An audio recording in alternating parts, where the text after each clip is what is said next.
Officer की गंवार पत्नी। चटाक चटाक घर का दरवाज़ा खोलते ही अजय ने अपनी पत्नी रमा के गालों पर जोरदार 2 थप्पड़ मारे। अचानक पड़े थप्पड़ से रमा ज़मीन पर नीचे गिर गई। यह देखकर पास रमा की 2 साल की बेटी उसे पकड़कर रोने लगी। रमा ने गालों पर हाथ रखते हुए कहा, अजय, ऐसा क्या किया मैंने? फिर अजय ने दांत पीसते हुए गुस्से में कहा, रमा, तुम्हें मैंने मना किया था ना कि तुम पार्टी में किसी के सामने अपना मुंह नहीं खोलोगी, किसी से भी बात नहीं करोगी। जाहिल गवार कहीं की, ज़रा भी शर्म नहीं आती तुम्हें? अचानक पड़े थप्पड़ से रमा सकपका गई थी।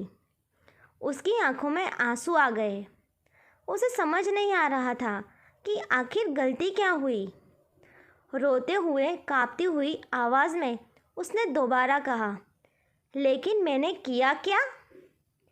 अजय ने गुस्से में तमतमाते हुए कहा, अच्छा, क्या किया? क्यों कहा कि मुझे अंग्रेज़ी में आपकी बात समझ में नहीं आई? आप हिंदी में पूछिए तो मैं आपको बता सकती हूँ। तब रमा को ध्यान आया कि उसने अजय के साथी अफसर की पत्नी के साथ हिंदी में बात की थी, क्योंकि रमा को अंग्रेजी बोलना नहीं आता था।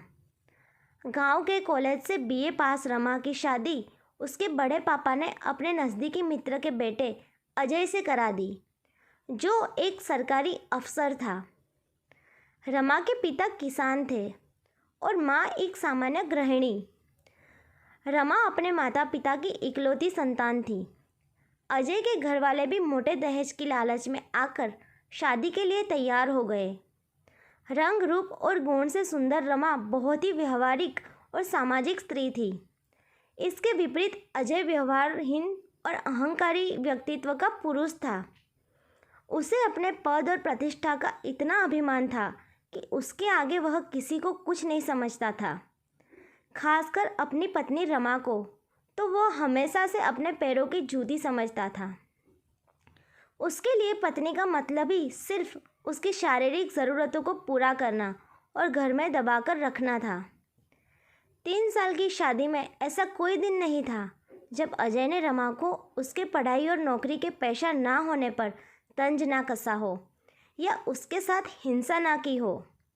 बात बात पर रमा को थप्पड़ मारना तो उसके लिए आम बात थी। रोज़ रोज़ की मारपीट से रमा परेशान हो चुकी थी, लेकिन आज उसने तय किया कि वह अब चुप नहीं रहेगी। उसने खुद को संभालते हुए आंखों से बहते आंसू को पोंछते हुए अजय से कहा, हाँ, मुझे नहीं आती शर्म इस बात को स्वीकारने में कि मुझे फराटेदार अंग्रेजी बोलनी नहीं आती, लेकिन इस वजह से मेरा कोई वजूद नहीं, इस बात को मैं नहीं मानती।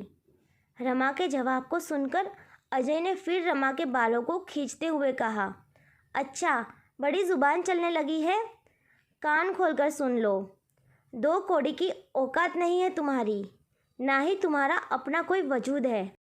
जिस दिन मैंने तुम्हें छोड़ दिया ना, उस दिन लोगों के घर घर जाकर नौकरानियों की तरह झूठे बर्तन धोओगी और झाड़ू पोछा करोगी, तब जाकर मुश्किल से पेट भर पाओगी। लेकिन सम्मान और इज्जत तो भूल ही जाओ, क्योंकि तलाकशुदा स्त्री को समाज में कभी सम्मान नहीं मिलता, सिवाय तिरस्कार के। समझी? तुम मेरी पत्नी हो, एक सरकारी अफसर की पत्नी, इसलिए लोग तुम्हारी इज्जत करते हैं और यही तुम्हारी पहचान है। 2 साल की बेटी को गोद में लेकर रमा ने कहा, ओहो, तो मैं पिछले 3 सालों से धोखे में थी कि तुम मुझसे प्यार करते हो और एक ना एक दिन तुम मेरे प्यार को समझोगे और मैं तुम्हें अपने प्यार से बदल दूंगी, क्योंकि पति पत्नी मिलकर एक दूसरे के पूरक बनते हैं। लेकिन मैं गलत थी। मुझे क्या पता था कि प्रतिस्पर्धा पति पत्नी में भी होती है। ठीक है अजय, मैं जा रही हूँ, हमेशा हमेशा के लिए तुम्हारी ज़िंदगी से। अब तुम अपने स्टैंडर्ड की दूसरी पत्नी ले आना अपने लिए। मैं तलाक के पेपर भेज दूँगी। लेकिन कहते हैं ना कि सूर्य की तेज़ रोशनी को काले घनेरे बादल भी नहीं ढक सकते। उसी प्रकार रमा की प्रतिभा भी कब तक समाज से छिपी रह सकती थी। रमा को भी प्रसिद्धि मिली पूरे 20 साल बाद, अथक कड़े परिश्रम के बाद। आज जब रमा और अजय का आमना सामना हुआ तो पुरानी सारी कड़वी बातें याद आ गई। भीड़ से पूरा सभागृह तालियों से गूंज रहा था।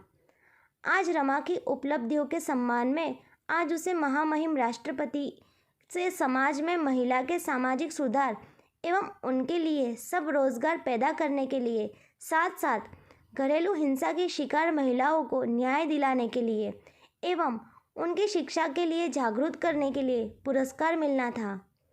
हिंदी में सबसे मिलजुल कर बात करती भीड़ में आज अजय भी हाथ बांधे पीछे लाइन में खड़ा हुआ था और नजरें झुकाए था। अजय को आज समझ में नहीं आ रहा था कि जिसे वह गंवार समझता था, दरअसल वह तो बहुमुखी प्रतिभा की धनी थी। रमा आज समाज में प्रसिद्ध लेखिका और समाज सुधारक थी, जिसका सब सम्मान करते थे। आज उसे आगे बढ़कर बधाई देने में भी संकोच हो रहा था। तभी एक पत्रकार ने आगे बढ़कर रमा से अंग्रेजी में सवाल पूछा, तो रमा ने आज फिर नम्रतापूर्वक हाथ जोड़कर कहा, महोदय कृपया अपना प्रश्न हिंदी में पूछे, मुझे अंग्रेजी नहीं आती।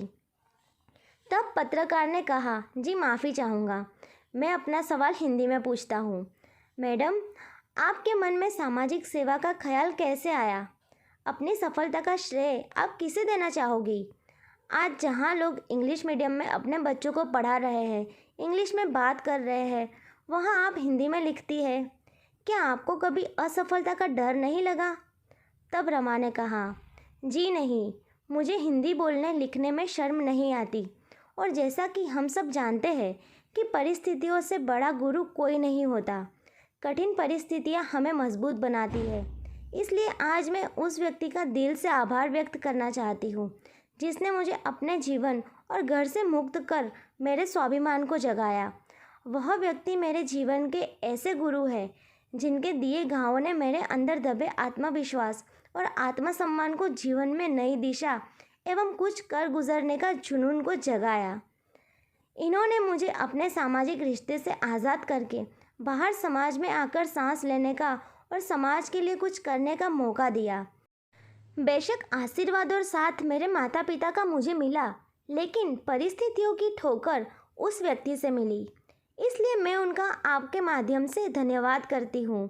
साथ ही हर महिला पुरुष से कहना चाहूँगी कि हमारी सफलता में हमारी भाषा कभी बाधक नहीं बन सकती, और हिंदी तो हम सभी भारतवासियों के दिल की भाषा है।